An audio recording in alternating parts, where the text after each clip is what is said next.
Assalamualaikum warahmatullahi wabarakatuh. Kami dari kelompok 12 akan mempresentasikan materi tentang negara hukum dan masalah penegakan hukum di Indonesia.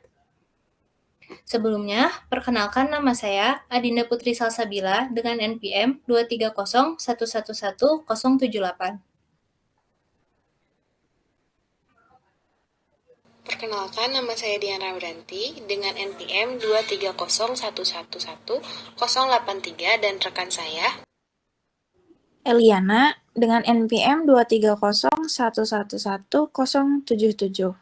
Dengan rekan saya yang satu laginya, Saya Safira Fauziana Rusyam dengan NPM 230111079.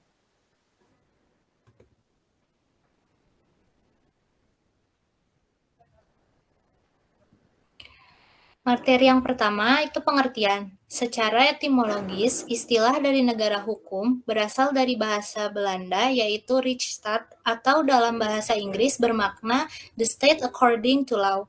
Sederhananya, negara hukum berarti memiliki makna negara yang menganut asas hukum yang memiliki kedaulatannya.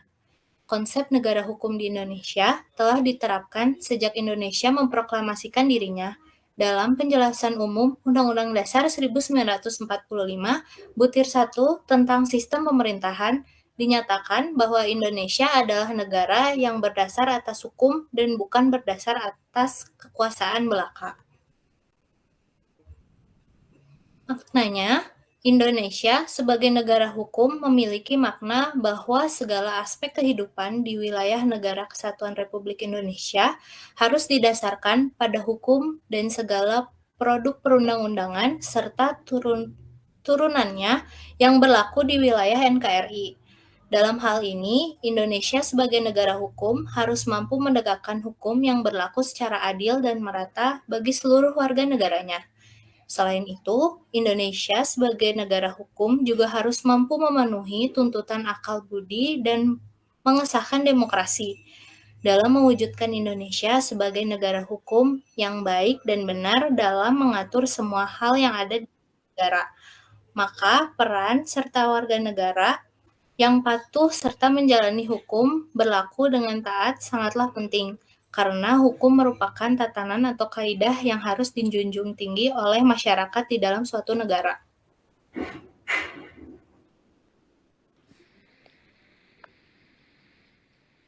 dalam mewujudkan Indonesia sebagai negara hukum yang baik dan benar, dalam mengatur semua hal yang ada di dalam negara, maka peran serta warga negara yang patuh serta menjalani hukum yang berlaku dengan taat sangatlah penting, karena hukum merupakan tatanan atau kaidah yang harus dijunjung tinggi oleh rakyat di dalam suatu negara. 1. Keberadaan hukum yang mengikat. Indonesia sebagai negara hukum berarti bahwa hukum memiliki kekuatan mengikat yang harus dipatuhi oleh seluruh warga negara dan pemerintah. Hukum menjadi landasan bagi tindakan dan keputusan yang diambil oleh individu, kelompok, lembaga, maupun pemerintah. Tidak ada kekuatan atau otoritas yang berada di atas hukum. Yang kedua, prinsip kedaulatan hukum. Makna ini menunjukkan bahwa hukum berlaku setara bagi semua individu dan lembaga, termasuk pemerintah. Tidak ada orang atau lembaga yang dikecualikan dari kewajiban atau bertindak di luar batas hukum. Prinsip kedaulatan hukum menjamin perlakuan yang adil, penegakan hukum yang tidak memihak, dan kepastian hukum bagi semua warga negara. Selanjutnya yang ketiga, perlindungan hak dan kebebasan. Sebagai negara hukum, Indonesia mengakui dan melindungi hak-hak asasi manusia, serta kebebasan individu yang dijamin oleh konstitusi dan perundang-undangan.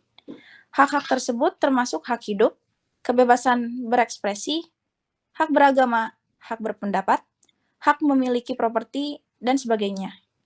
Hukum memberikan landasan untuk melindungi hak-hak ini dan menjamin setiap orang dapat hidup dengan martabat dan tanpa diskriminasi. Yang keempat, kepastian hukum. Indonesia sebagai negara hukum juga berarti adanya kepastian hukum.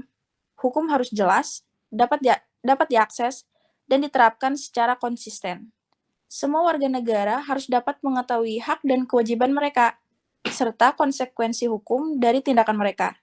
Kepastian hukum memberikan dasar yang stabil bagi individu, bisnis, dan investasi untuk beroperasi. Selanjutnya yang kelima, penegakan hukum dan keadilan. Negara hukum menjamin penegakan hukum yang efektif dan adil. Hukum harus diterapkan dengan konsisten dan tidak memihak kepada siapapun. Tanpa adanya investasi politik atau kepentingan pribadi, sistem peradilan independen dan transparan berperan dalam menjamin keadilan dan menyelesaikan sengketa secara adil. Yang keenam, tanggung jawab pemerintah.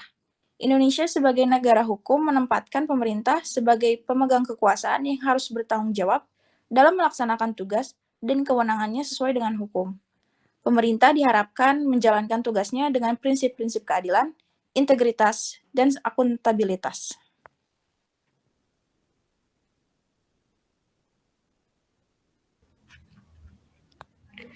Selanjutnya, prinsip negara hukum di Indonesia. Berdasarkan ketentuan Undang-Undang Dasar 1945, hasil perubahan disebutkan dengan tegas bahwa negara Indonesia adalah negara hukum. Prinsip negara hukum Indonesia tidak merujuk secara langsung pada dua paham atau aliran berbeda tentang negara hukum, yaitu negara hukum dalam arti Rechtsstaat dan negara hukum dalam arti the rule of law.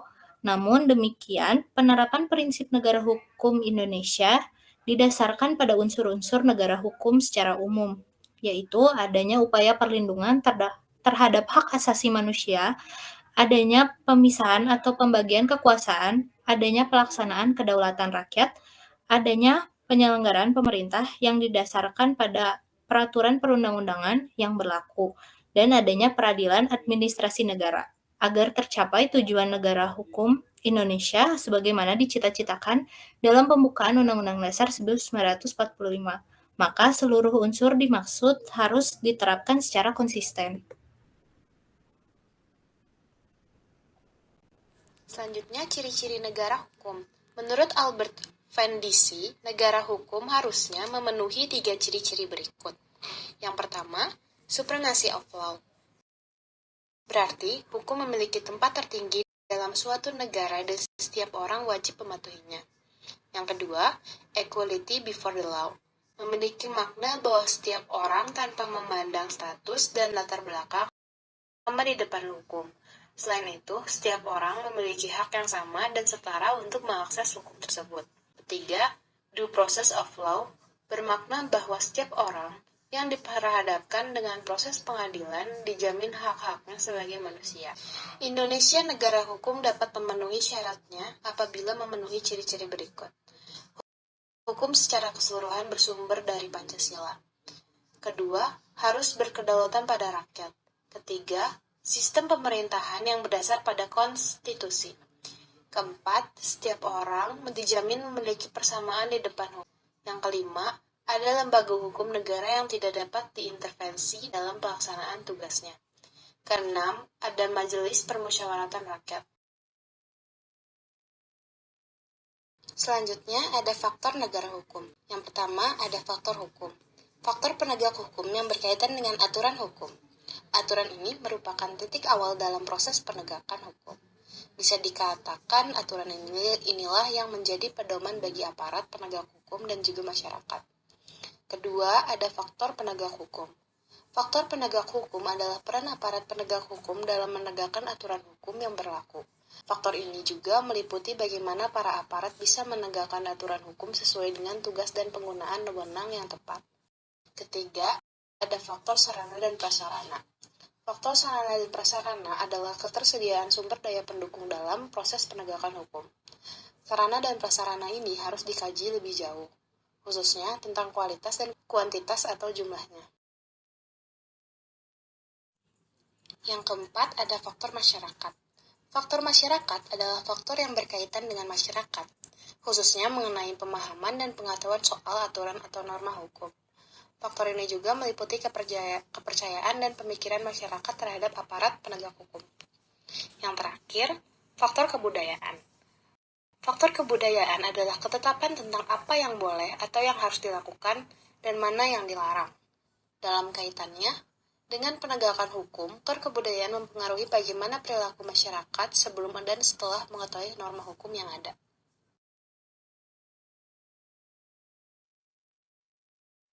Selanjutnya, ada masalah penegakan hukum di Indonesia. Penegakan hukum adalah suatu sistem di mana terdapat anggota pemerintah yang bertindak secara terorganisir untuk menegakkan hukum dengan cara mencari, mencegah, memulihkan, atau menghukum orang yang melanggar hukum dan norma hukum yang mengatur masyarakat.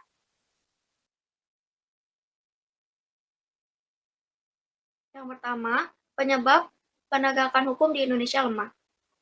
Penegak hukum memiliki peran strategis dalam menentukan kualitas penegakan hukum di sebuah negara. Di Indonesia, kinerja para penegak hukum seringkali dianggap kurang memuaskan. Ketidakpuasan masyarakat ini menjadi pertanda lemahnya penegakan hukum di Indonesia. Hukum yang dianggap sebagai cara untuk mencari keadilan bagi masyarakat malah memberikan rasa ketidakadilan. Salah satu penyebab lemahnya penegakan hukum di Indonesia adalah kualitas para penegak hukum. Masih rendahnya moralitas mengakibatkan profesionalisme kurang dan terjadi ketidakmauan pada penegak hukum. Moralitas ini berkaitan pula dengan korupsi yang dilakukan oknum penegak hukum atau judicial corruption. Para penegak hukum yang seharusnya menegakkan hukum malah justru terlibat dalam praktek korupsi. Moralitas yang rendah inilah yang menyebabkan penegakan hukum di Indonesia masih lemah. Penegakan hukum akan menjadi kuat dan dihormati jika para penegak hukum bertindak profesional, jujur, dan menerapkan prinsip-prinsip pemerintahan yang baik.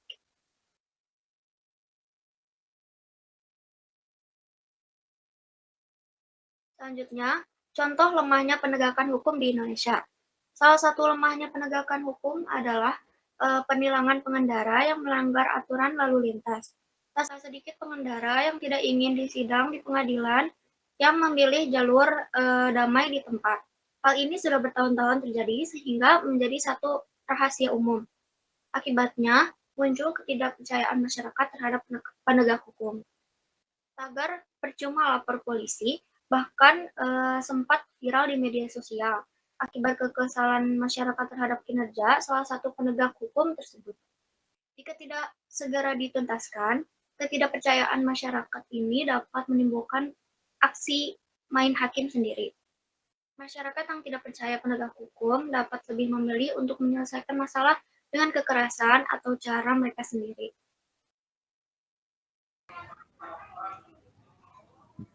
Selanjutnya, ada jenis lembaga penegak hukum di Indonesia. Yang pertama, kepolisian. Kepolisian adalah lembaga yang bertugas utama dalam memelihara keamanan dan ketertiban di dalam negeri. Mereka juga berperan sebagai penyidik dalam kasus-kasus pidana. Polisi memiliki wewenang untuk menerima laporan tindak pidana, mencari bukti, melakukan penangkapan, dan melakukan tindakan lain sesuai hukum. Selain itu, mereka dapat bertindak sebagai penyidik dan pemeriksa tersangka. Yang kedua, kejaksaan. Kejaksaan adalah lembaga yang bertanggung jawab untuk melakukan penuntutan dalam proses peradilan. Jaksa penuntut umum memiliki wewenang untuk menerima berkas perkara penyelidikan, membuat surat dakwaan, dan melimpahkan perkara ke pengadilan. Mereka juga melaksanakan putusan pengadilan yang telah memperoleh kekuatan hukum tetap. Kejaksaan tidak hanya berperan dalam kasus pidana, tetapi juga dalam bidang perdata, tata usaha negara, dan memberikan pertimbangan hukum kepada instansi pemerintah lainnya.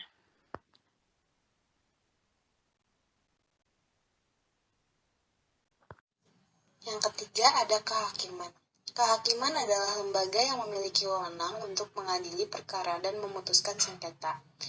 Hakim sebagai pejabat peradilan negara memiliki tugas untuk menjalankan peradilan dengan adil, jujur, dan tidak memihak. Mereka memutuskan perkara berdasarkan hukum dan keadilan. Kehakiman berperan penting dalam menegakkan hukum dan memastikan kepatuhan terhadap hukum material dengan menggunakan prosedur hukum formal. Selanjutnya, yang keempat adalah advokat. Advokat adalah para pengacara yang memiliki peran sebagai penegak hukum.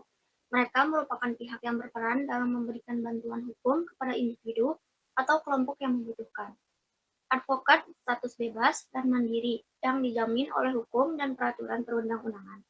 Mereka membantu dalam proses peradilan, memberikan nasihat hukum, dan mewakili klien mereka di pengadilan.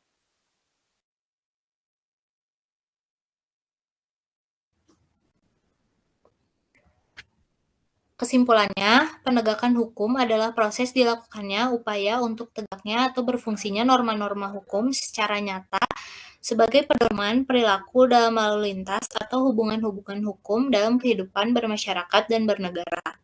Aparatur penegak hukum mencakup pengertian mengenai institusi penegak hukum dan aparat penegak hukum. Dalam arti sempit, aparatur penegak hukum yang terlibat dalam proses tegaknya hukum itu dimulai dari saksi, polisi, penasehat hukum, jaksa, hakim, dan petugas sipir pemasyarakatan. Efektif tidaknya penegakan hukum tergantung 3 unsur sistem hukum, yakni struktur hukum atau structure of law, substansi hukum atau substance of the law, dan budaya hukum atau legal culture. Dan yang paling penting adalah menghadirkan nilai dan moral dalam penegakan hukum demi terciptanya keadilan, kepastian, dan kemanfaatan hukum. Sekian presentasi dari kelompok kami. Mohon maaf bila ada salah-salah kata. Wassalamualaikum warahmatullahi wabarakatuh.